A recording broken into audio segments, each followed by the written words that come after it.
1:1. Set gampang. Iya. Yohanes 1:1 aja gampang. Kan pada mulanya film nggak perlu dicari udah. Iya. In the beginning was the word kan? Iya. And the word was with God and the word was God gitu kan. Ini ada catatannya nih.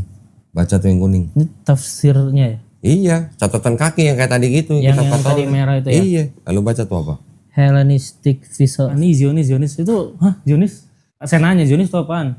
Ya kayak Tahu nggak Zion itu apa? nggak tahu. Kota Yerusalem, tahu dong? Tahu. Kota Yerusalem itu berada di atas Bukit Sion.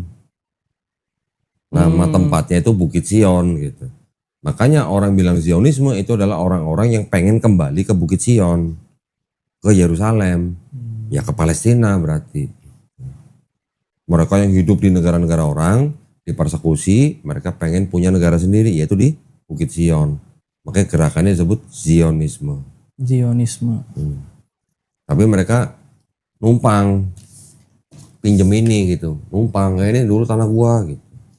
Nih ceritanya Israel dulu udah di sini, punya kerajaan segala macem, numpang bawa ini gitu. Gua datang ya kata orang-orang asli di Yerusalem dulu menerima mereka baik, numpang di rumahnya gitu. Lama-lama orang itunya malah diusir gitu. Gimana? Karena mereka pakai Inggris, pakai Prancis, pakai Amerika, pakai Liga Bangsa-Bangsa untuk membantu mereka mendirikan negara Israel. Baru tahun 1947 LBB menyetujui didirikan Israel. Tahun 48 baru berdiri negara Israel. Gara-gara Zionisme itu. Oh. Nah nih kok satu lagi nih. Tentang keilahian Yesus. Nah itu tentang Tritunggal lah ya. Saya tuh masih bukan, kalau misalnya dimasuk akalin sih bisa aja sebenarnya. Kayak Tritunggal kan.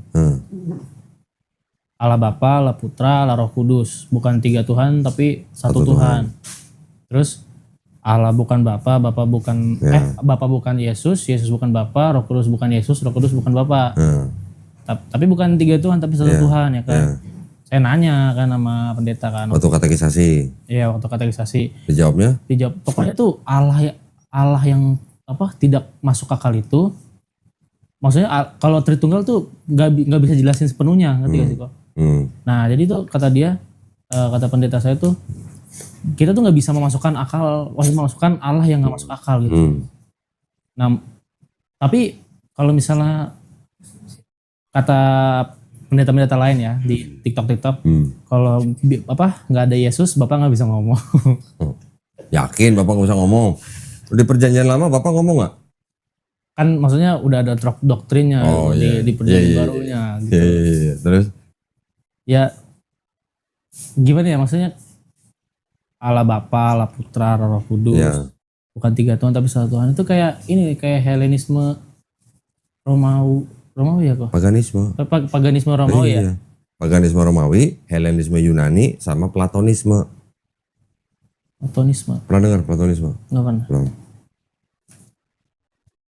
Lu anak seumur lu harus lihat bukti kan? Iya dong. Ya dong. Katekisasi pendetanya buka-buka Bible nggak? Enggak. Buka Bible ayat-ayat yang harus dipelajari. Oh iya. Helenisme dulu ya.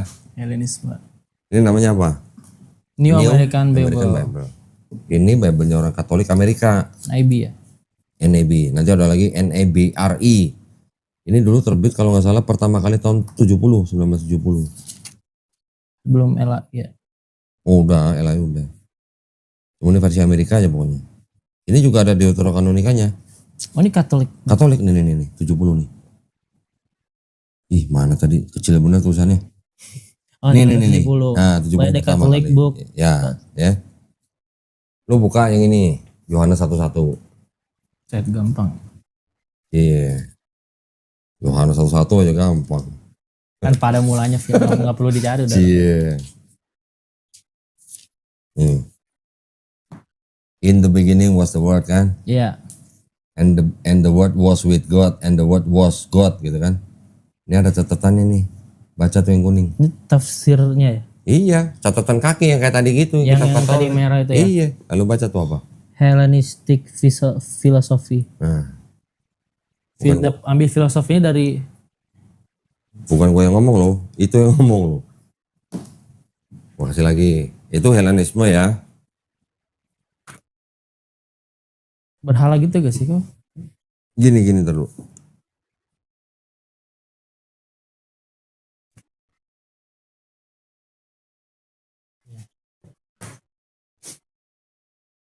Ini Hellenisme filosofi. Sekarang pernah dengar Justin Martyr? Enggak pernah. Google dulu, Justin Martyr itu siapa? Justin tulisannya. Justin Martyr. Martirnya MARTYR. Oh, Justin Bieber. Bukan Justin Bieber. Martyr. Martyr. Iya ya. Ya, MARTYR. Justinus Martyr. Ya. Coba baca siapa? Santo, saya buka dulu. Santo Justinus juga dikenal sebagai Justinus Martyr.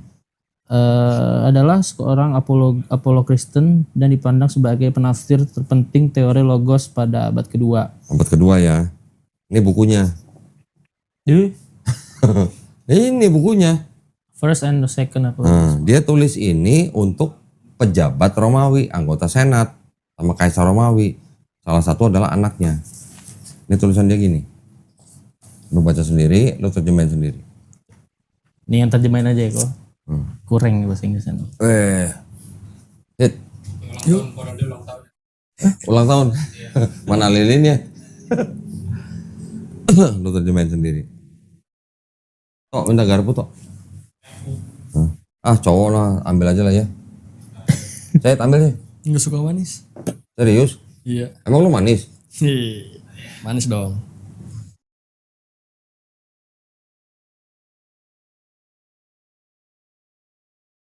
Nanti kalau gue yang terjemahin, sangkain gue ngarang. Gue terjemahin Dan sendiri. ketika kami juga mengatakan bahwa Sang Sabda yang merupakan kelahiran pertama Tuhan dilahirkan tanpa penyatuan seksual dan bahwa Dia Yesus Kristus Guru kami disalibkan dan mati lalu bangkit kembali dan naik ke surga, kami tidak mengemukakan hal yang berbeda dari apa yang Anda yakini Dari apa yang Anda yakini? ini mengenai mereka yang Anda anggap sebagai putra-putra Jupiter. Loh. Yesus disamain sama putra-putra Jupiter. Pernah dengar dewa Jupiter? Pernah Dewa Jupiter. Ya itu ada di Romawi. Kalau Yunani dewa Zeus. Ya, Dewa Zeus. Dewa Zeus punya anak Helen, makanya disebut sistem itu disebut Hellenisme. Oh. Hercules, Perseus itu anak-anak dewa Zeus. Hercules tuh yang musuhnya Thor itu guys. Masa bukan dong, bukan Hercules dong. Itu yang di Thor kan itu. Norse. Kalau Thor mah ya Norse, Norwegia, bangsa Viking. Kalau di filmnya tuh terakhir lawan Hercules dia. Itu kalau Zeus di Yunani. Kalau di Romawi itu dewa Jupiter. Punya anak siapa? Merkuri. Ini ada lagi begini nih. Tadi mana? Tadi mana yang kuning-kuning? Ini kan. Baca nih. And if we even affirm that he was born of a virgin, except this in common with what you accept of Perseus. Perseus tuh? Perseus. Iya, anak dewa Zeus.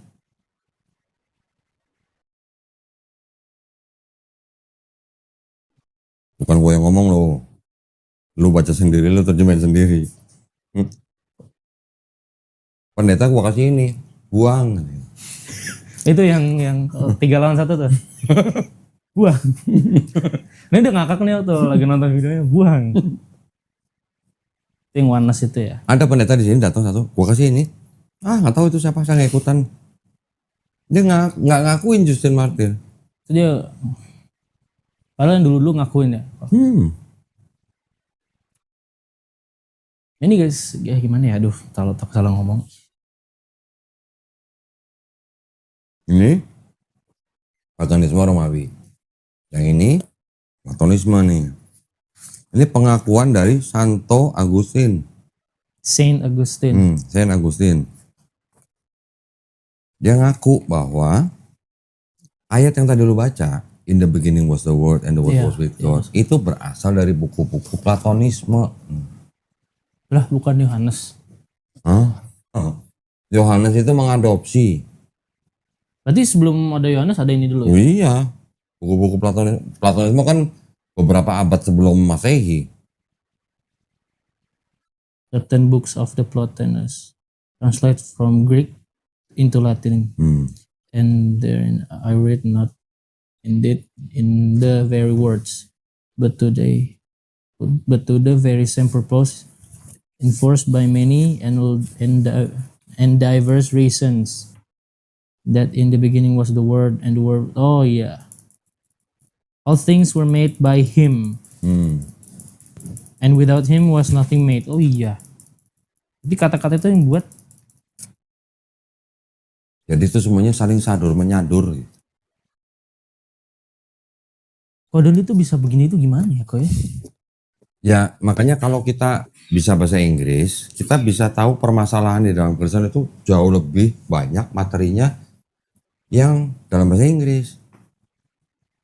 Kalau kita nggak bahasa Inggris, kita nggak akan bisa dapat materi kristologi itu banyak, nggak bisa. Juga mager juga bacanya kalau udah nggak Benar. ya. Lu nanti harus translate lagi. Nah, udah begitu imani aja. Kelamaan kan. Nah, jadi penulis-penulis Bible, terutama Perjanjian Baru, itu adalah penulis-penulis yang sebenarnya sifatnya hanya sadur menyadur gitu. Tahu sadur kan? Tahu ya. Matius, Markus, Lukas, Yohanes. Yang ditulis duluan yang mana? Markus. Matius dan Lukas menyadur Markus. Ya kan? Kayak dicontek gitu ya. Iya. Jadi yang 80% di Matius tuh asalnya dari Markus. 60% di Lukas asalnya dari Markus. Biar kayak seolah-olah mereka tuh pas saksi gitu ya. Nah, kalau itu sih belakangan. Tapi ketika mereka menulis kan mereka belum punya rencana biar jadi 4 saksi gitu, bukan. Kalau menjadikan 4 saksi itu bapak-bapak gereja belakangan udah dapat 4 itu mah. Tapi ketika mereka sama-sama menulis, yang Markus nulis, disadur sama Matius, disadur sama Lukas.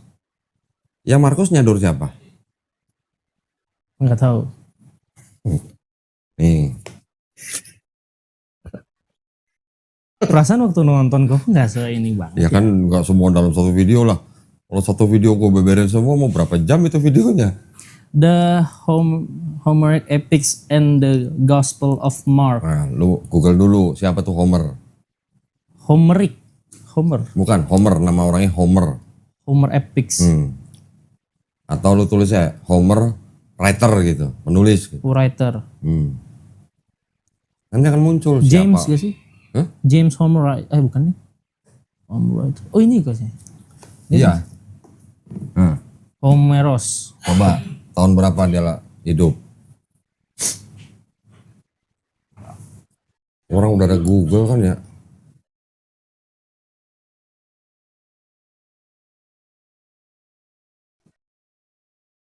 Abad ke-8 sebelum Masehi. Sebelum Masehi. 8.000 tahun. 800. 800 sorry. 800 tahun sebelum Yesus. Dia sudah menulis tulisan-tulisan cerita-cerita tentang apa? Kota Trojan. Pernah dengar? Enggak. Dulu ada film apa ya? Yang Brad Pitt itu apa sih judulnya? Brad Pitt. Gak tahu deh. Yang Brad Pitt ngancurin kota Trojan itu apa judulnya? Gue lupa ya. Gen Z kok gak ngerti. Gen Z. Brad Pitt apa ya? Kayaknya bukan. Ini nih. Troy. Pernah dengar? Troy gak pernah. Nih, filmnya nih. Troy. Brad Pitt tuh. Lu belum lahir ya? Troy. Ini kan ada Thor nih. Ini Thor lain lagi. Thor mah Viking. Kalau ini Troy.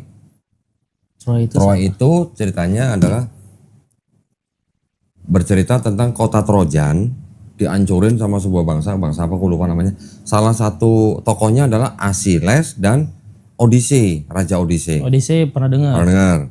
Odyssey ini berasal dari kerajaan Iliad. Ngebantuin Achilles dan satu raja siapa gitu aku lupa namanya.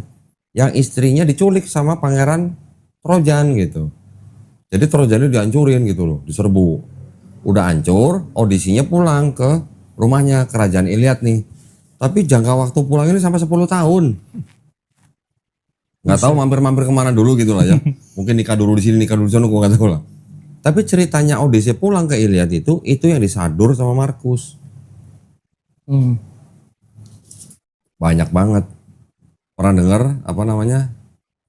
Yesus diurapi oleh wanita, Dipakai rambut gak sih? diusap pakai rambut. Pakinya. Di sini ada. Hah? Pernah ingat Yesus naik perahu ada badai? Iya, Di sini ada. menangkan badai. Nah, ini udah gua tanda-tandain nih.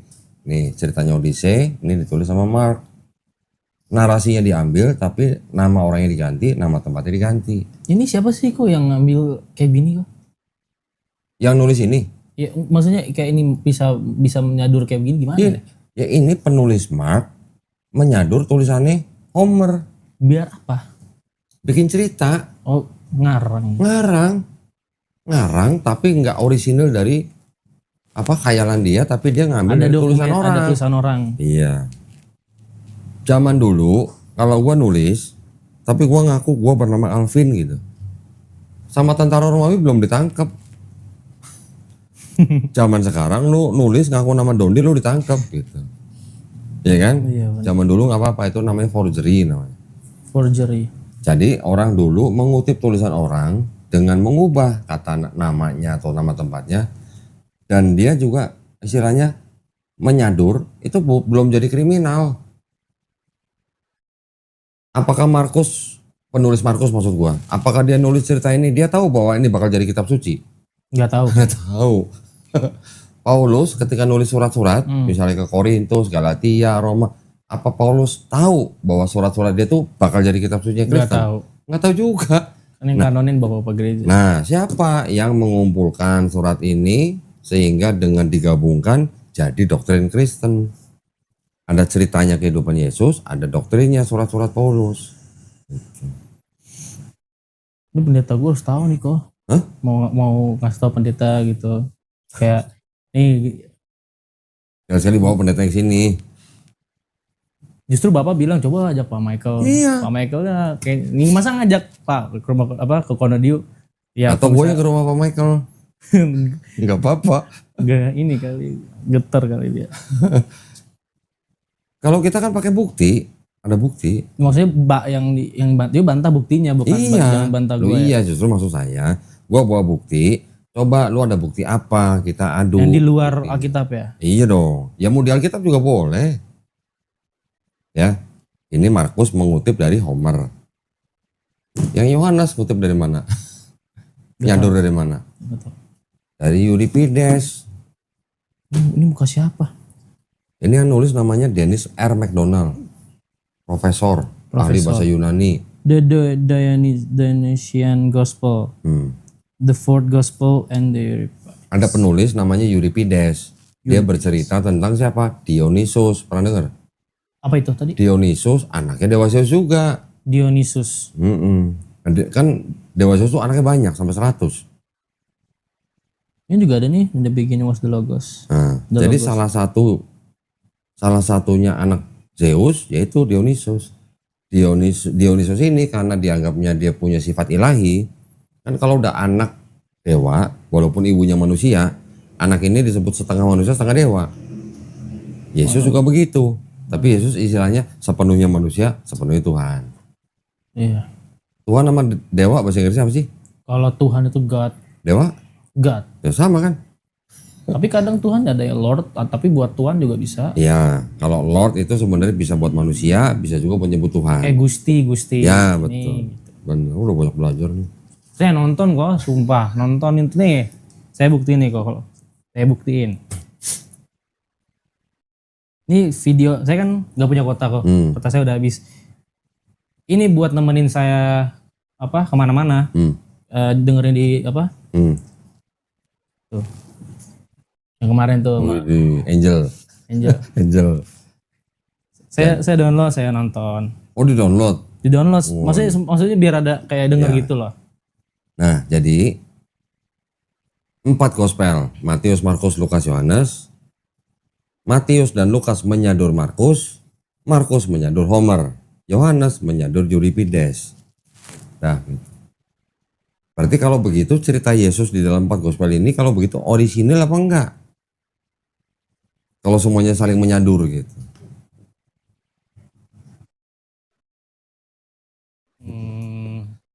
Berarti kan enggak orisinil. Enggak ada sini. Iya.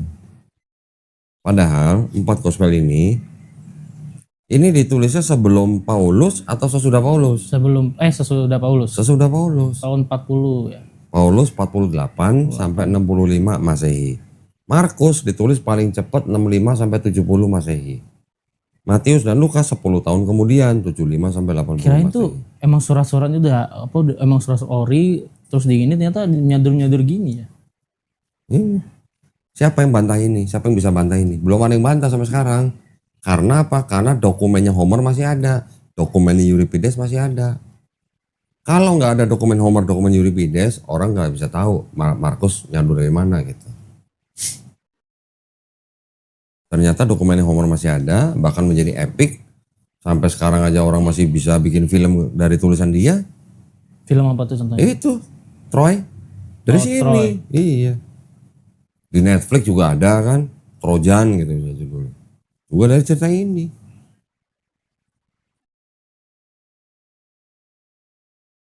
Jadi yang gue bisa bilang ke Alvin kan cuman apa? Jangan sedih.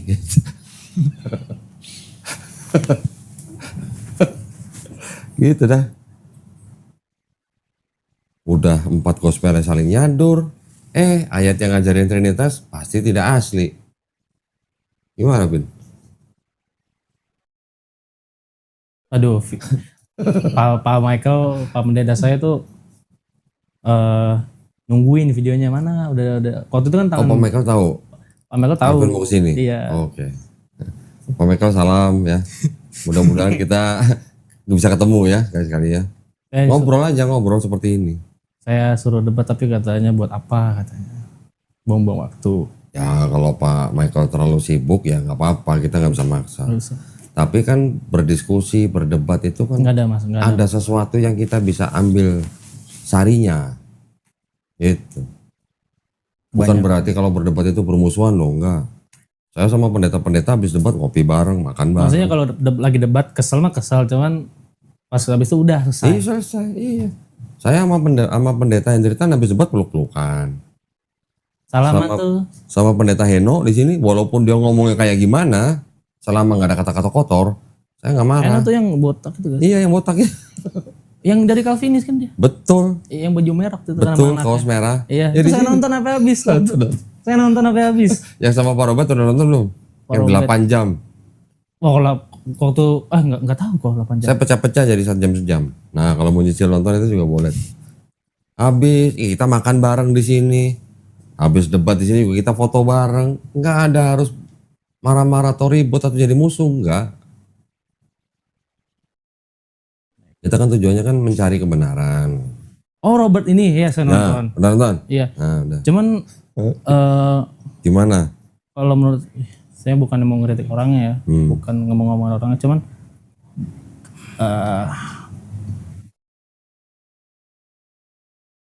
mana ya? Sampai sekarang saya nyari pendeta untuk berdebat tentang nubuat-nubuat itu nggak ada yang mau. Oh dia salah. Nggak mau ya. Mika 5 ayat 2 aja saya ajak lagi nggak mau dia. Nggak mau ya? Nggak mau. Yesaya 7:14 dia nggak mau. Yesaya 9:6 dia nggak mau. Katanya kurang pengetahuan. Mika 5 ayat 2 dia bilang nggak penting. Itu dibahas kan waktu itu Kodoni share screen HP Kodoni kan? Iya. Saya nonton itu. Iya. Saya share. Waktu itu coba Pak Esra Solo mau bahas gak? Pak Solo juga nggak mau. Ada berapa sesi kalau nggak salah itu? 3 sesi ya, 2 jam ya. Jadi gini, saya kan ngajuin Mika 5:2. Pak Budi Asari bilang, nggak mau, itu nggak penting katanya. Tuh, kok ayat Tuhan kok nggak penting katanya gitu kan saya bilang kan. Terus kata Pak Budi Asari bilang, saya lebih suka bahas tentang Paulus. Boleh Pak, kita bikin 2 sesi. 1 sesi 2 jam Mika 5:2, 1 sesi Paulus kita bicara. Tapi Mika 5:2 tuh nggak penting, lebih banyak Paulus. Paulus 2 jam itu nggak cukup. Oke Pak, kalau nggak cukup yang Paulus saya tambahin lagi 2 jam. Jadi 4 jam. Nah, Paulus 4 jam, Mika 5:2 saya cuma minta 2 jam. Nggak mau juga. Esra Solo juga nggak mau. Kenapa? Karena referensinya terlalu sedikit. Jadi Mika 5 ayat 2 di perjanjian baru adanya cuma di Matius 2 ayat 6. Udah cuma itu doang. 1 ayat itu. Cuma 1 ayat doang yang dianggap penggenapan dari Mika 5:2. Hanya gara-gara penulis Matius mengutip Mika 5:2, ngambil ayatnya, nggak bawa konteksnya. Gitu. Makanya dia nggak berani. Padahal saya punya begitu banyak referensi di Perjanjian Lama yang membicarakan tentang Ruth, membicarakan tentang Bethlehem.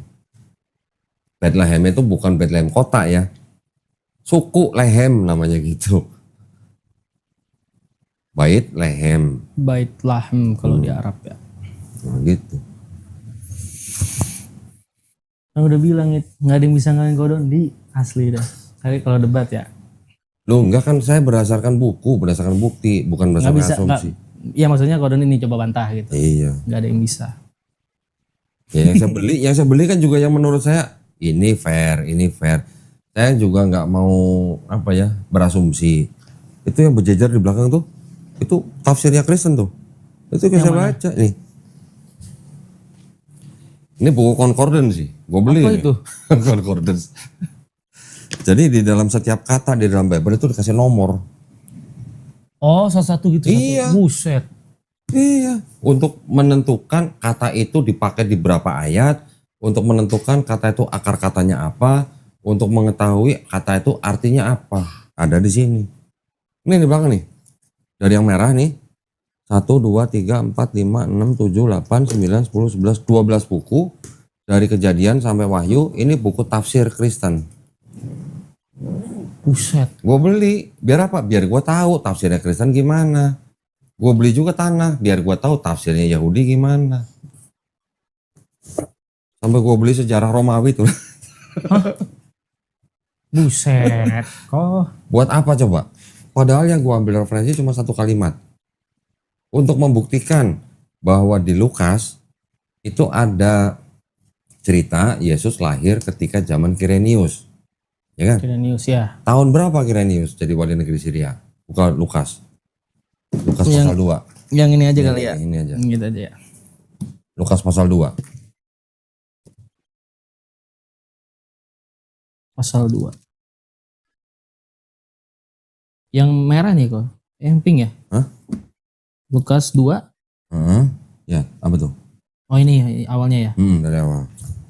Pada waktu itu Kaisar Agustus mengeluarkan suatu perintah. Menyuruh mendaftarkan semua orang di seluruh dunia. Inilah pendaftaran yang pertama kali diadakan sewaktu Kirenius menjadi wali negeri di Syria. Kirenius menjadi wali negeri di Syria. Nah, itu gue cari tahu di sini tahun berapa itu. Oh, Sampai gue cari begitu. Ada yang bisa bantai ini nggak? Gitu aja kan. 1, 5, 7. Tujuannya kan itu.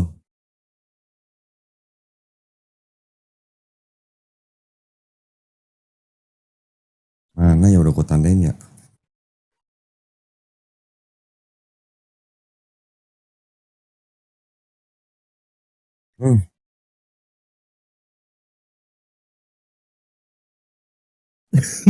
Berapa? Tahun berapa nih? 6 AD ya, Nah, 6 AD itu tahun berapa? abad ke-6. Bukan. Eh? Tahun 6 Masehi. Tahun 6 Masehi, sorry. Nah, AD itu Anno Domino. Hmm. 6 Masehi kan? Hmm. Di Matius, coba baca Matius 1. Itu satu. Wait. Nah. Matius 2 berarti kalau gitu. Ini kan ada cerita Yesus lahir ketika zaman Herodes Agung. Mana ya? Cari.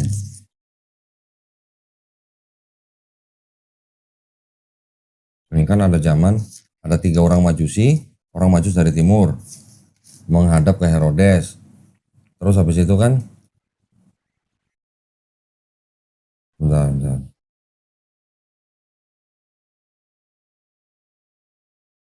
Karena Herodes mencari anak itu untuk membunuh dia, gitu kan. Maka Yusuf pun bangun diambil anak itu, malam itu juga lalu menyingkir ke Mesir. Ini ada perintah dari Herodes untuk membunuh setiap anak yang berusia 2 tahun ke bawah. Ini kan, Herodes. Ini Herodes siapa? Herodes Agung. Herodes Agung kapan matinya? Tahun 4 sebelum Masehi. Berarti kalau Herodes matinya tahun 4 sebelum Masehi, Yesus lahir tahun berapa? Karena yang disuruh dibunuh anak laki-laki bayi berumur 2 tahun ke bawah. 6 sebelum Masehi. Sebelum Masehi. Betul kan? Iya. 6 sebelum Masehi, 4 sebelum Masehi, Herodes mati. Buktinya mana? Ada dari Bible loh. Ush. Ini Bible yang tadi nih. Apa itu? Di sini dibilang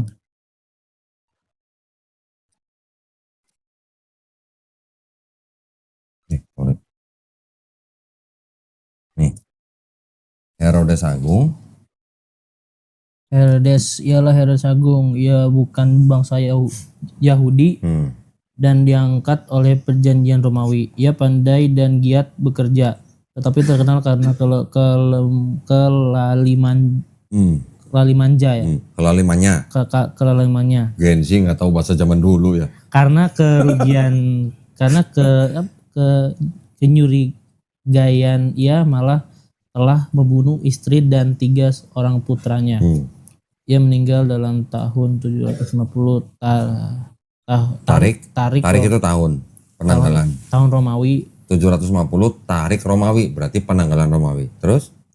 Jadi 4 tahun sebelum tahun 1 tarik Masehi. 4 tahun sebelum tarik Masehi. Berarti tahun berapa? 4 sebelum Masehi.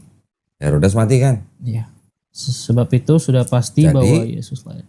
Jadi kalau gitu Yesus lahirnya kan paling lambat 2 tahun sebelum tahun 4 sebelum Masehi. Iya kan? Ya. Tadi yang di sini diceritakan yang di Lukas, Yesus lahir ketika Kirenius jadi wali negeri Syria, yaitu tahun berapa? Tahun 6 Masehi. Berarti ada 6 sebelum Masehi, ada 6 Masehi. Berapa tahun? 12 tahun. Kalau gitu antara penulis Matius sama penulis Lukas yang menceritakan kelahiran Yesus jaraknya 12 tahun. Berarti ini Yesus yang sama atau Yesus yang beda?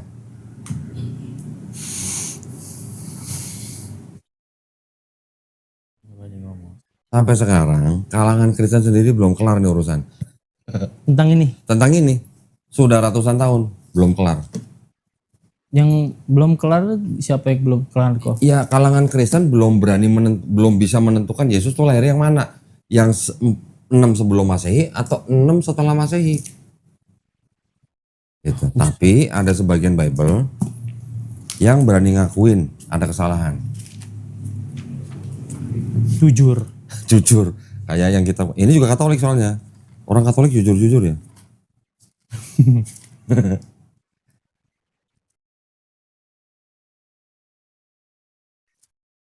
Nih.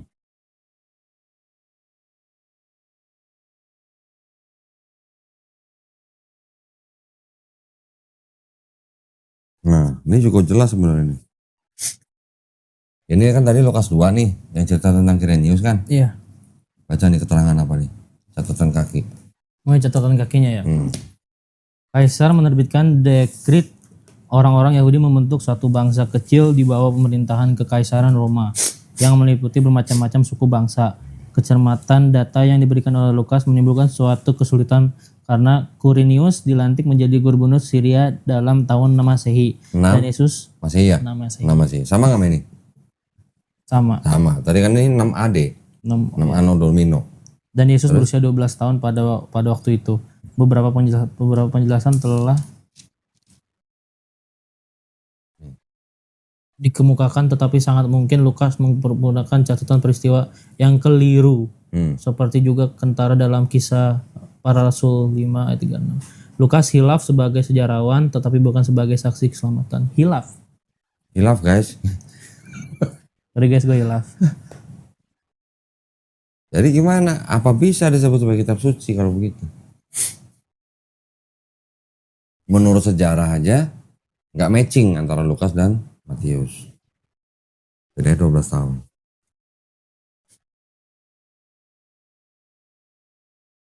Saya sih berharapnya Pak Michael bisa membantah ini loh. Pengennya gitu. Saya pengen dengar jawaban dari orang Kristen. Apa yang menyebabkan perbedaan ini gitu. Dan mana yang salah? Yang Lukas yang salah atau yang Matius yang salah? Tapi kalau yang ini kan malah tadi bilang Lukas hilaf. Lukas aja bisa hilaf. Ya.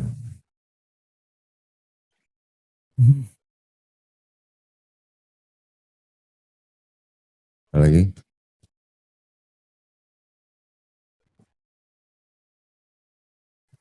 Yang homo itu apa?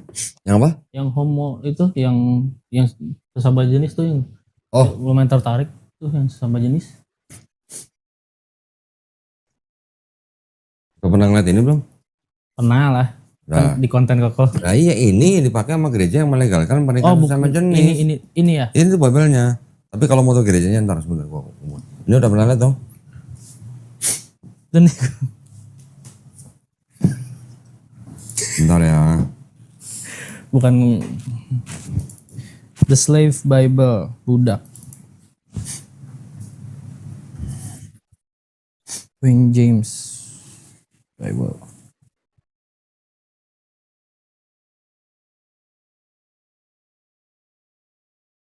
Nih. Di tahun 1914 timbul gereja namanya Gereja Komunitas Metropolitan USA. Coba lihat map.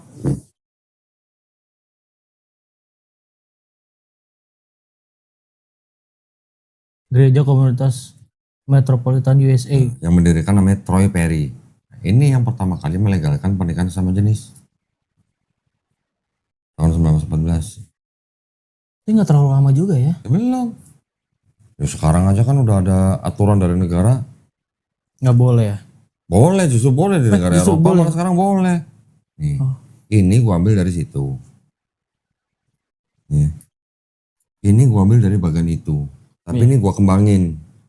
Jadi sebelumnya di sini gua tambah-tambahin dengan sejarahnya bangsa Israel. Dari mulai perbudakan Mesir, keluaran, hakim-hakim, kerajaan Israel, bait suci pertama, Israel utara dan selatan, Assyria, Babilonia, pembuangan Babel, Persia, baru bait suci kedua kan. Nah selama ini masa bait suci kedua nih ada yang tadi gue bilang ada 4 kelompok, Saduki, Eseni, Zelot, Farisi. Ya, ini dua, Eseni dan Zelot dan Farisi yang menimbulkan agama Kristen. Saduki punah, Kristen awal. Eseni punah, Zelot juga punah, Farisi menjadi Yudaisme Rabinik. Yang tadi ya, yang sekarang. Nah, ini yang menjadi Kristen, ini adalah Kristen yang mengikuti pemikiran Paulus. Setelah bait suci kedua dihancurkan, baru Kristen Paulinis, Kristen Gnostik, Kristen Yahudi, atau Nazarin Ebionite ini punah. Terus ada lagi Kristen yang tadi Gnostik, ada yang Valentinian, ada yang Setian, ada yang Mandaism, punah. Nongol lagi Arianisme. Ini yang bertarung dengan Kristen Paulinis menjadi Konsili Nicea 325. Setelah ini dijadikan agama yang boleh dianut di Romawi, Decree of Thessalonica. Sebelumnya Decree of Milan, jadi agama yang legal di Romawi. Nah ini dari Konstantinopel ini, agama Kristen menjadi agama resminya Romawi. Setelah Efesus, baru yang setuju dengan Kalsedon menjadi patriarki, yang tidak setuju menjadi Gereja Timur. Nestorian. Ortodoks. Bukan histori. Ini Nestorian nih, Gereja Timur. Historian. Santo Thomas Hindia. Nah, ini yang baru ke bawah menjadi Katolik dan Ortodok. Ini pecah menjadi ini. Ini sama nama itu. Cuman gue kembangin aja, gue terjemahin. Oh, Pengen tahu Pak Michael ada nggak itu bagian itu? bagian apa? Bagian seperti itu ada nggak Pak Michael? Belajar nggak dulu? Gak tahu dah. Nggak sempat. Nah kalau ngeliat begini, berarti Bible kan bisa dibongkar pasang. Dimodifikasi gitu ya. Karena dirubah sama mereka. Nih, dia ngaku. What we change. Kenapa dia ngaku? Karena ayat-ayat yang dia rubah-rubah terjemahnya ini ditujukan supaya orang tidak salah paham dengan homofobik. Oh, ya ngerti. Nih, ditulisnya begini nih. King James Bible ini berdasarkan King James Bible. Diedit untuk mencegah misinterpretasi homofobik. King James itu kan dia bisex ya. Iya, bisex nih. Dia punya istri tapi dia juga gay. Sama teman-temannya dia dipanggil Queen James, bukan King James.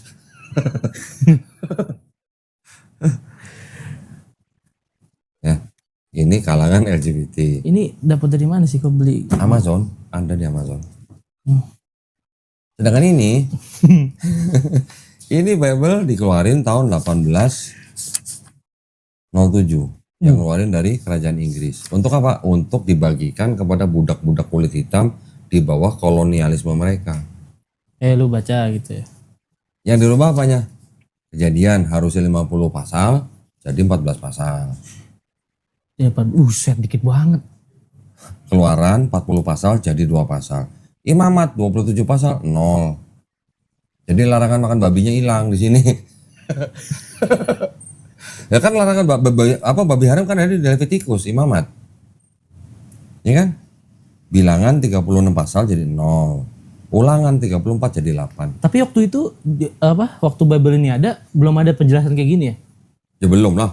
Mereka sudah ganti-ganti sendiri, tinggal cetak, kan mesin cetak udah ada. Masih ada kok sekarang udah nggak ada ya? Aslinya. Aslinya mungkin nggak tahu, mungkin di museum ada kali. Museum ada ya? Negro Bible mungkin. Tapi ada. sekarang udah nggak ada yang kayak gitu ya? Nggak ada. Ini kan bentuknya lo lihat nih. Ini bentuk apa kalau kayak gini? Lo lihat tulisannya. Apa ini? Ini kan kayak bentuk apa sih? Mesin ketik. Oh cek. Iya. The first Sabbath, the Garden of Eden. Nah kalau pasalnya dihilang-hilangin maksudnya apa? Tujuannya apa kalau pasal di 00000 tuh? 00000 baca ke 0. 0000. Perjanjian baru aja kena tuh, dinolin. Yang kalau Yesus Tuhan ada? Yo, Yesus Tuhannya tetap. Yesus Tuhannya tetap ya? Tapi dengan banyaknya pasal yang dihilangkan, tujuannya supaya budak-budak kulit hitam itu tidak berontak. Biar nurut gitu ya? Sekarang misalnya contoh lah Alvin ini bangsa Indonesia zaman dulu belum merdeka. Ya, gua dateng nih, gua Belanda nih, gua ambil nih hasil buminya, kan gua jajah, gua ambil hasil buminya, gua kasih kitab, baca ya, kasihilah musuhmu. Musuh lu siapa? Belanda. Nah, tapi Belanda juga yang ngasih kitab, iya.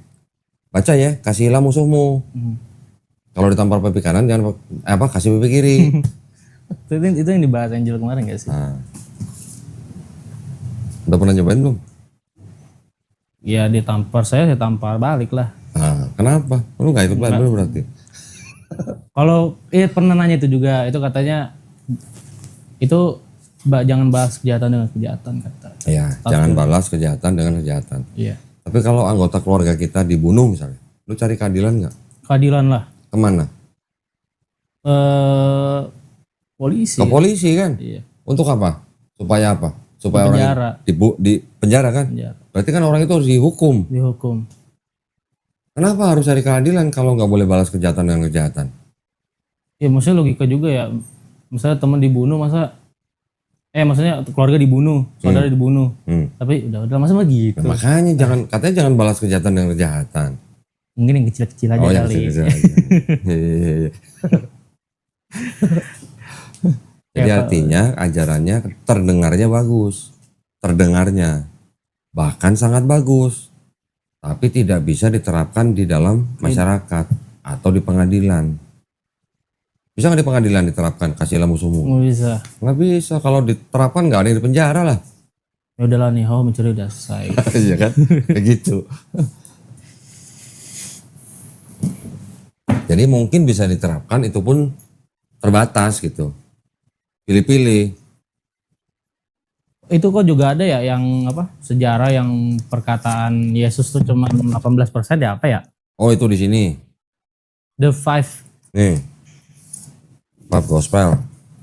The five gospel tuh yang Nih. Ini yang nulis hampir 80 ahli-ahli teologi. 79 ya. Ya, hampir 80 lah. Gua kalau ngitung selalu salah sih. Garuk sih. Nih dari sini nih. Ini anggota Jesus Seminar nih. Sekian banyak orang. Nah iya Jesus Seminar. Ini sekian banyak orang. Ini yang nulis. Lu lihat semua titelnya apa? Titelnya tuh lihat. Buset. Ini riwayat mereka lulusan mana nih? Universitas ini titelnya ini, universitas ini titelnya ini, universitas ini titelnya ini. Nanti ada pendeta datang, wah itu semuanya omong kosong katanya. Itu ngawur katanya. pendetanya sendiri apa titelnya? STH gitu misalnya. STH bilang yang ini ngawur gitu. Padahal yang ini MD, BD, PhD, DD. D itu maksudnya divinity. Teologi semua. Nah ini yang bilang. Perkataan Yesus di dalam 4 gospel cuma 18%. Yang ini gak sih kok yang apa? Yang membantah ucapan Yesus yang tentang keilahiannya gitu. Banyak, nggak usah dari sini, dari ayat-ayat. 82% of the words ascribed to Jesus in the Gospels were not actually spoken by him according to Jesus Seminar. 82% bukan perkataan Yesus. Cuma 18% ya. 82% bukan apa? Iya sempat nyari tuh di ChatGPT sih. Nah, pasti Sama. keluar, sama. Ya berarti kan artinya mereka kan bikin buku ini juga nggak sembarangan. Bikin kriteria juga nggak sembarangan, ada metodologi ilmiahnya. Pendeta bacanya gimana? Mereka mempelajari gaya bahasa, perbenaran kata, tradisi, sejarah. Kalau enggak bagaimana mereka bisa menilai ini pasti perkataan Yesus, ini pasti bukan. Dari mana kalau nggak belajar sejarah sama tradisi Yahudi gitu. Tradisi kan penting juga sebagai pertimbangan ini bener nggak orang Yahudi dulu zaman dulu ngomong begini gitu. Iya, iya. Berarti according Jesus Seminar ini yang perkataan Yesus cuma 82%. Iya, Cuma 18%. 18%. Udah gitu saling nyadur lagi. Kecil banget kok 18%. Kecil banget lah. Itu pun belum tentu benar 18%. Mungkin di bawahnya. Karena ada toleransi juga pasti. Yang I and the Father are one itu. Coba kita lihat. Aku dan Bapa adalah satu. Coba kita lihat. Walaupun begitu, walaupun benar itu perkataan Yesus, menurut gua nggak ada salahnya. I and the Father are one. Karena beberapa ayat sebelumnya ngomongin pekerjaan. Pekerjaan-pekerjaan Bapakku, Iya, kalau ngomongin pekerjaan berarti ngomongin apa? tujuan. Misi. Misi. Jadi sama-sama satu misi atau satu tujuan. Matius, Yohanes, Lukas. Nih, ada yang anak Adam harus menderita dan menjadi tebusan bagi banyak orang. Ingat, ada ayat begitu? Diambil dari Markus 10 ayat 45. Itu ciptaan Markus. Ciptaannya dia sendiri. Ciptaan penulis. Biar seru kali ceritanya. Markus 10 ayat 45 nih. Apa kata ini? Much of the famous line recorded in Verse Verse 45. Jadi 45. maksudnya Markus pasal 10 ayat 45 is Mark's creation. jangan sedih gitu maksudnya. Ini tuh yang dilarang baca sama pendeta gak sih? Iya. Dulu nih nggak boleh masuk Indonesia. Gak boleh. Nggak boleh. Dulu ya, pernah dengar ya. 10 pas ayat 30.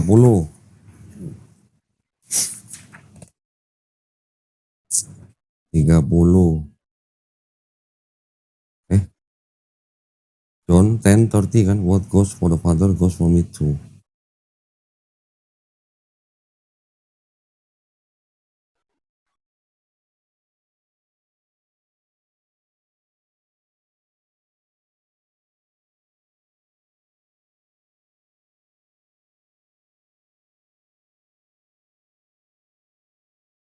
Itu adalah Johannine Themes. Johannine. Johannine itu artinya orang-orang apa namanya yang mengikuti pemikiran penulis Yohanes gitu. Johannine itu berarti kelompok yang sekolah Johannine lah. Oh, John. Iya, John. John iya. itu disebut orang-orang yang mengikuti pemikiran penulis Yohanes itu disebut sebagai Johannine. Ini disebutnya Johannine Themes. Kayak Pauline gak sih kak? Betul. Eh. Paulus kan menulis surat. Surat itu dipelajari, ada orang setuju, ada orang tidak setuju. Orang yang setuju disebut Paulinisme atau Paulinis gitu. Saya pernah ngomong itu ke Pak Michael tapi dia nggak tahu Pauline itu apa. Paulin itu artinya itu orang-orang yang mengikuti pemikiran Paulus di dalam surat-suratnya. Cuman 7 kan yang ditulis surat. Iya, dari 13, Iya, 13. ternyata cuma 7 yang ditulis sama Paulus. Ibrani nggak tahu ya siapa. Nggak tahu siapa. Bahkan dari sumbernya Kristen sendiri tulisnya tidak diketahui gitu. Tidak ketahui. Dari mana kalau Ibrani itu? Itu dugaan yang nulis orang bernama Aposteles gitu lah. Itu dugaan. Iya.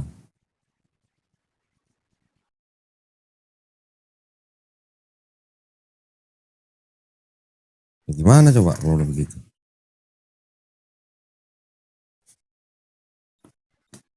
Ya orang Kristen pasti menolak ini karena tidak sesuai dengan doktrin Kristen. Yang penting Yesus Tuhan gitu ya. Iya. Yang penting Yesus Tuhan, perpuluhan lancar gitu. Perpuluhan tuh kalau nggak salah punya Yahudi gak sih? Memang. Ya asalnya dari Yahudi, dari PL. Yang katanya kalau kan ini udah dibatalkan dengan mati Yesus di kayu salib. Cuman perpuluhannya masih jalan. Kenapa jalan? Aku udah bilang ke mama papa waktu koroni kan, ngejelasin, ini loh mama, ternyata tuh perpuluhan tuh apa? Kan udah dibatalin ya kan. Terus kata bapak, ya udahlah biarin aja. Sedangkan orang Yahudi sendiri zaman sekarang melakukan perpuluhan enggak? Gak tahu. Enggak. Kenapa tuh? Karena perpuluhan itu harus dilakukan di tanah Israel dan di Bait Suci. Oh berarti yang di luar Israel enggak ya? Lah Bait Sucinya udah mana? Udah hancur. Makanya mereka tidak melakukan lagi Oh iya, perpuluhan. iya. Lah kenapa Kristennya masih perpuluhan? Tanya Pak Michael. Pak, itu kenapa Pak? Katanya hukum Taurat sudah dibatalkan dengan mati Yesus di atas kayu salib. Ya kalau sudah dibatalkan kenapa masih dijalanin perpuluhannya? Sedangkan sunatnya nggak mau. Iya, Sunatnya sunat rohani aja. buat kesehatan sih biasanya ya. Kalau Ya, yang alasannya kan buat kesehatan. tapi bukan. kok ada ini ya, bukan ngebantai ya, pengen ini aja. Yang kalau misalnya dulu tuh yang kemarin tuh sama Angel ya kalau nggak salah ya. Itu kalau bayi lahir kan kan kalau misalnya nggak ada Yesus mati kan, bayi itu masuk neraka kan ya kok.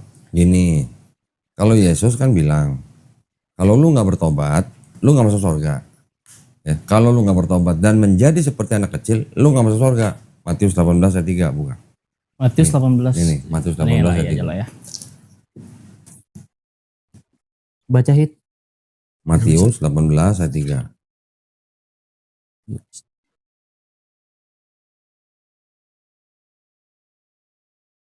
Lalu berkata, aku berkata kepadamu, sesungguhnya jika kamu tidak bertobat dan menjadi seperti anak kecil ini, kamu tidak akan masuk ke dalam kerajaan surga. Sekarang lu buka Roma pasal 5 ayat 12. 5:14.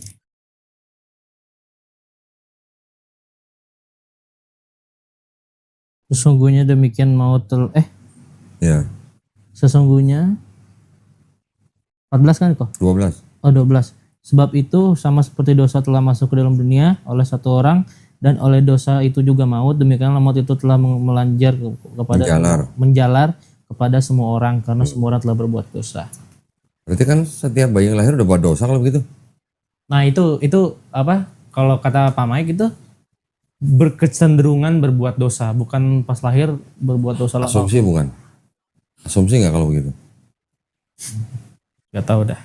Nah, sekarang kalau seorang anak baru lahir, dia tidak campur dengan orang-orang yang bohong, orang-orang jahat. Kira-kira anak itu bakal jadi bohong atau jahat nggak? Enggak. Berarti sifat manusia sebenarnya fitrah. Fitrahnya apa sebenarnya? Ada sifat kebaikan juga pasti di dalamnya. Dia bisa menjadi jahat karena ada godaan setan. Polos lah ya. Iya polos. Nah sekarang kalau anak kecil lahir, kira-kira mati 3 hari, masuk surga masuk neraka? Masuk surga lah harus. Masuk surga lah. Masa iya masuk Nggak tahu neraka apa-apa. kan? Tapi kalau di Roma 5:12 lu udah menjalar kepada setiap manusia. Berarti kalau gitu bayi lahir punya dosa dong. Bayi lahir 3 hari mau masuk surga, emang bisa dosa masuk surga? Sedang atau nggak ada penghuni surga Nah, itu.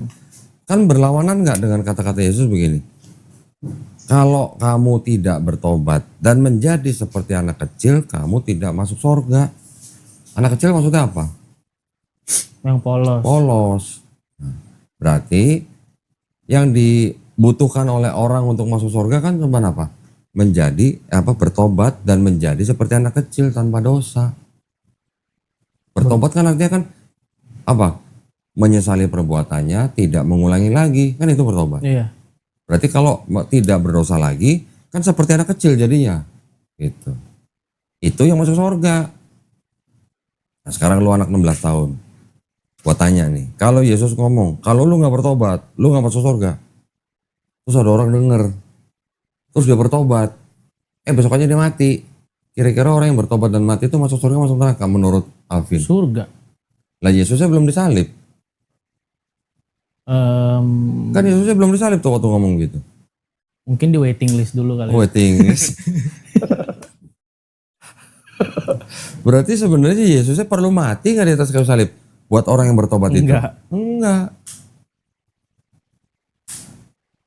Berarti kan sebenarnya ada ajaran yang mengajarkan bahwa Yesus sudah mati di atas kayu salib untuk nebus dosa manusia, itu ajaran belakangan. Itu ajaran yang dahulu-dahulu gak sih Kak? Nah sekarang Yesus kan bilang kan lu bertobat nih, lu buka Yesaya 1 Ya saya tadi di mana ya? di agak tengah sini, Sini ya? ini atau ini, yes gitu tulisan, yang hitam, Yes. yes. Oh ini. Nah itu sebelahnya kan Ya saya berapa? pasal 1, ini kan Yesaya pasal. Nah ini lu bacain yang merah. Basuhlah, bersihkanlah dirimu, jauhkanlah perbuatan-perbuatanmu yang jahat dari depan mataku.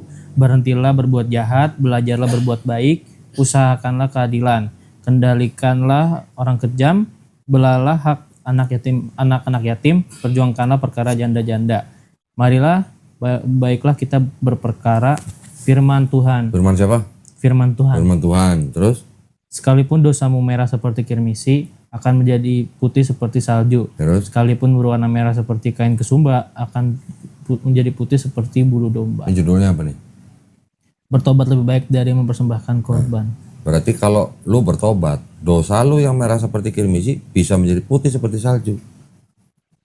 Berarti kalau ayatnya begitu, perlu nggak ada orang harus mati di atas kayu salib buat nebus dosa Alvin?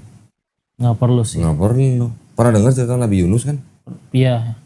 Disuruh ke Niniwe, menyimpang, naik kapal, kena badai, diundi, diceburin ke laut, dimakan ikan. Dimakan. Dimakan ikan. Nggak mati kan? Enggak. Di perut. 3 hari dilepehin, masih hidup. Baru dia ke Niniwe. Orang Niniwe diperingatin, suruh bertobat. Diampunin nggak Diampunin. sama Tuhan? Diampunin. Diampunin. Yang tadi yang mau dikasih malapetaka nggak jadi. Ada ayatnya. Berarti perlu nggak ada orang harus mati di atas kayu salib? Itu Paulus ya sih itu. Ketika Allah melihat perbuatan mereka itu, yakni bagaimana mereka berbalik dari tingkah lakunya yang jahat, maka menyesallah Allah. Karena malapetaka yang telah dirancangkannya terhadap mereka dan ia pun tidak jadi melakukan. Berarti diampuni kan? Diampuni. Perlu nggak ada orang harus mati di atas kayu salib buat ngampunin dosa Niniwe? Nggak perlu. Nggak perlu sih. Nggak perlu ya itu. Perlu nggak itu? Enggak. Nah, berarti di dalam perjanjian lama konsep ketuhanannya dan konsep keselamatannya dan konsep mesiasnya beda dengan perjanjian baru. Perjanjian baru pun, ini kalau kita bagi dua nih ya, ini konsep ketuhanan, konsep keselamatan, konsep mesias beda dengan perjanjian baru. Kok perjanjian baru pun bisa dibagi dua lagi nih, antara 4 gospel Matius, Markus, Lukas, Yohanes dengan surat-surat Rasul dan surat-surat Paulus. Ini konsep ketuhanannya sama ini beda. Konsep keselamatannya juga beda. Konsep mesiasnya mungkin sama konsep mesiasnya.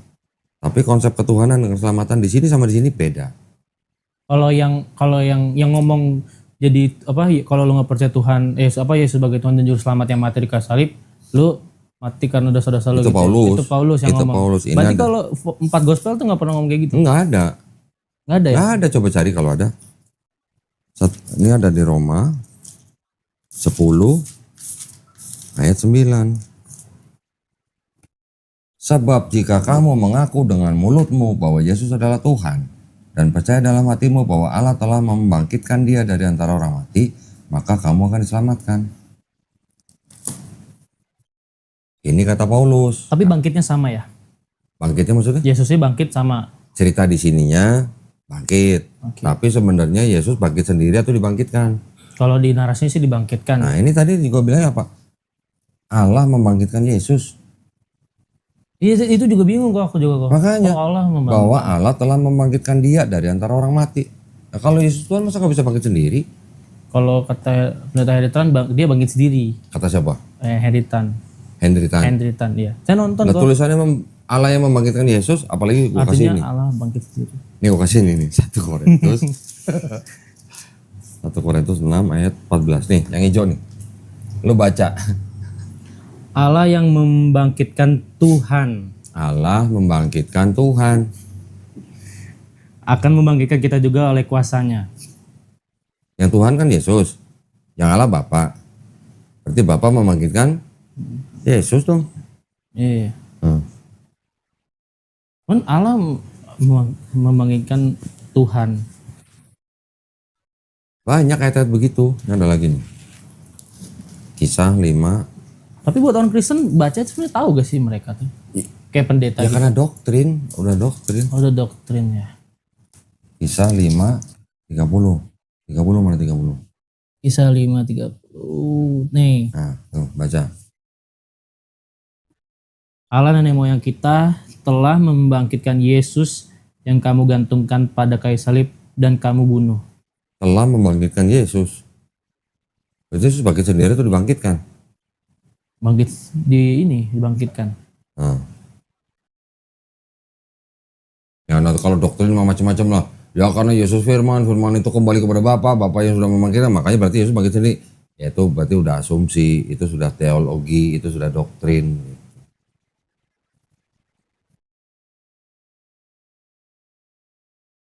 Tapi kok ada ya kok orang Kristen ngusir setan nih kok ya?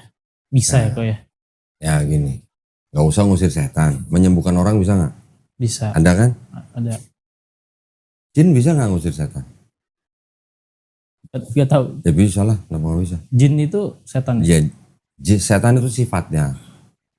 Jin itu makhluknya. Makhluk yang berbeda alam dengan manusia. Oh, jin kafir, jin Islam itu. Anda, makanya ada jin kafir, ada jin muslim. Jin itu makhluknya diciptakan Allah dari api. Sifat jahatnya itu disebut setan. Manusia punya sifat jahat nggak? Bisa, kalau dia terpengaruh godaan syaitan atau setan. Setan juga bisa di dalam manusia yang punya perbuatan jahat. Perbuatan jahat. Jadi kalau misalnya lu kesurupan misalnya, Wah. gua tengking dalam nama Yesus. Bisa nggak itu perbuatan jin? Mungkin bisa. Gua semen, dalam nama Yesus sembuh. Bisa nggak itu jin yang menyembuhkan? Bisa. Bisa. Kenapa nggak bisa? Jin atau setan itu bisa berbuat apa saja untuk menyesatkan manusia. Oh, pantesan yang aku juga ada curiga nih kok, yang apa? Ini yang ada dua orang satu perempuan yang di dunia malam itu pokoknya waktu itu lagi uji nyali. Yang Kristen satu, orang Islam satu, yang cowok, yang Kristennya cewek. Yang Islam kesurupan, yang Kristennya enggak. Nah itu ada dua kemungkinan kalau awal aku dengar ya, yang udah setelah nonton video Kodondi, ini entah jinnya tahu dia udah sesat ngapain atau emang nggak berani. Gitu. Gini, di Islam kita memahami bahwa setiap manusia yang lahir itu dikawal oleh malaikat. Ya kan, ada malaikat yang mengawal, tapi juga ada jin korin yang mendampingi manusia itu. Korin itu apa? Jin korin. Ya sebangsa jin disebutnya jenisnya jin korin. Jin korin. Jin korin. QORIN. Jin korin ini yang mendampingi manusia itu dari lahir sampai manusia itu mati.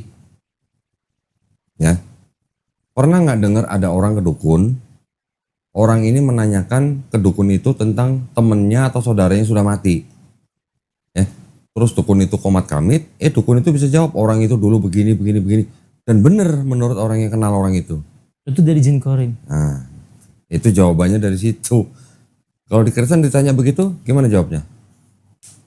Gak ada, karena di Kristen gak kenal jin korin. Gak ada jin korin. Iya. Itu, kalau di kayak eksorsisme itu setan bisa baca kesalahan-kesalahan kita zaman dulu. Bisa. Iblis itu, lah ya. Dari jin korin. Sebenarnya ini sih ya, nyambung juga sih ya. Jadi semua jawaban tentang hal-hal yang gaib itu ternyata di Islam ada jawabannya. Di Kristen gak ada jawabannya. Tapi yang iblis tuh yang Lucifer, yang Lucifer segala macam itu. Ya, gini, kalau di Kristen yang disebut iblis adalah Lucifer. Ya kan? Lucifer ini malaikat yang jatuh gitu. Lucifer nih ya. Kalau di Islam kita mengenal sebagai Azazil. Iya, pernah dengar. Azazil itu sebenarnya adalah juga dari bangsa jin, tapi dia dulu istilahnya sebagai pemimpin, malah pemimpin para malaikat. Itu ibadahnya paling malah melebihi para malaikat. Malaikat itu nggak punya free will loh. Malaikat tuh nggak punya free will, taunya cuman beribadah, berzikir kepada Allah. Tapi kalau jin dia punya free will. Manusia juga punya free will. Oke, manusia gitu. Nah, tapi kita beda alam. Ketika Allah Subhanahu wa taala menciptakan Nabi Adam alaihissalam, ini semua bangsa malaikat termasuk jin disuruh sujud ke Nabi Adam Nggak alaihissalam. mau. Jinnya nggak mau Jin. nih, iblis ini nggak mau nih, Azazel ini nggak mau. Dia merasa sombong karena dia merasa gue diciptain dari api, Adam diciptain dari tanah, gue harusnya lebih tinggi, lebih mulia gitu. Gue nggak mau sujud ke Nabi Adam. Nah itulah dihukum sama Allah Subhanahu wa taala. Dianggap dia sebagai orang kafir, sebagai kafir gitu. Ya kan? Baru dia minta diberikan dispensasi atau apa buying time atau apa istilahnya supaya dia dimasukin nerakanya nanti apa namanya? Setelah kiamat gitu. Jadi dia minta waktu nanti ya kalau boleh gue mau menggoda setiap manusia. Iya. Setiap keturunan Adam itu pasti gue goda gitu. Itu diizinin sama Allah. Nah, bangsa jin itu yang bisa menyesatkan manusia. Untuk apa? Supaya tidak menyembah Allah gitu. Oh, iya kayak kalau di Kristen sama Islam, kalau di Islam kan Yesus ditanya sama Allah kan dia, lu pernah gak jadikan lu Tuhan sama Maria? Itu Quran surat Al-Maidah ayat 116. Iya, saya pernah baca itu juga. Nah, terus Maha Suci Engkau ya Allah ya. Aku tidak mungkin mengatakan, dan kalau mungkin aku mengatakan kau tahu gitu. Iya, engkau lebih tahu Engkau lebih gitu lah. Jadi kayak orang Kristen tuh kayak kena prank gitu kan. Yang di Quran surat Al-Maidah ayat 116 itu yang ditanya sama Allah kan, apakah kamu, maksudnya Nabi Isa alaihissalam, pernah menjadikan dirimu dan ibumu selain aku gitu kan, selain Allah gitu maksudnya. Kristen nanya, mana ada Trinitas Allah, Yesus dan Maria? Iya, nggak ada itu ya. Nggak ada kan? Nggak ada. Kata siapa? Kata saya. Abad keempat ada Kristen yang nyembah Maria jadi Tuhan. Namanya Kristen golongan Mariamites. Oh, Mariamites pernah dengar. Iya ya kan? Tapi nggak tahu kalau disembah juga. Menyembah Maria sebagai Tuhan. Nanti bahkan di Arab Saudi ada Kristen yang menyembah siapa? Maria juga. Namanya kelompok Koliridianisme. Kenapa dia disembah? Ya mereka mengagungkan Maria karena sudah melahirkan Yesus gitulah. Makanya sama gereja yang berkuasa pada saat itu, kelompok itu dinyatakan bidat, sesat gitu. Bikinlah mereka muktamar namanya Konsili Efesus. Tahun 431 menyatakan bahwa Maria adalah Theotokos gitu. Theotokos artinya apa? Bunda menghantar Tuhan ke bumi gitu. Jadi Tuhan mau ke bumi perlu penghantar gitu, Maria gitu. Jadi Katolik, Protestan tidak menyembah Maria. Memang betul, tapi dulu ada Kristen yang menyembah Maria. Sebelum Katolik.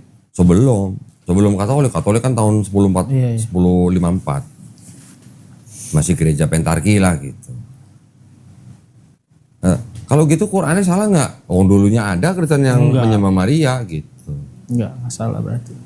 Nah, kalau yang Kristen yang Trinitarian sudah dibantah oleh Quran, surat Al-Maidah juga ayat 73. Trinitas itu gak sih? Iya 73.